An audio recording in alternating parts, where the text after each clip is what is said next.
વડોદરા જિલ્લાના સિનોર તાલુકાની અવાખલ ગ્રામ પંચાયત મહિલા સરપંચ એકતાબેન પટેલ વિરુદ્ધ અવિશ્વાસ પ્રસ્તાવની દરખાસ્ત રજૂ થતાં સ્થાનિક રાજકારણમાં ચકચાર મચી છે। વડોદરા જિલ્લાના સિનોર તાલુકાની અવાખલ ગ્રામ પંચાયતના મહિલા સરપંચ અંકિતાબેન પટેલ વિરુદ્ધ ગ્રામ પંચાયતના 9 સભ્ય તલાટી કમ મંત્રીને લેખિતમાં અવિશ્વાસ પ્રસ્તાવ માટે દસ્તાવેજ રજૂ કરેલ છે। દરખાસ્તમાં આક્ષેપ કરવામાં આવ્યો છે કે વિકાસના કામોમાં સભ્યોને વિશ્વાસમાં લેવામાં આવતા નથી।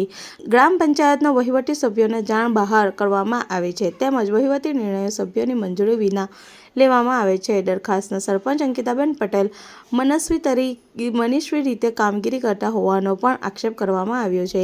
આ મુદ્દાઓને આધારે 9 સભ્યોએ તેમના વિરુદ્ધ અવિશ્વાસ પ્રસ્તાવ લાવવાની માંગ કરી છે। અવિશ્વાસ પ્રસ્તાવ માટે આ લેખિત દરખાસ્ત રજૂ થતાં અવાખલ ગ્રામ પંચાયતના રાજકારણમાં ચકચાર મચી છે। હવે આ મામલે નિયમો અનુસાર સંબંધિત સત્તાધિકારીઓ દ્વારા આગળની કાર્યવાહી કરવામાં આવશે। મારું નામ મયંક પટેલ, હું અવાખલ ગ્રામ પંચાયતનો સદસ્ય છું।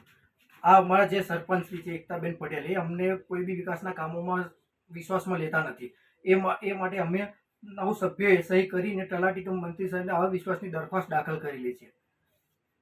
વિડીયો જર્નલિસ્ટ ફિરોઝ વસાવા સાથે સત્યા ટીવી ન્યૂઝ ઉમરપાડા।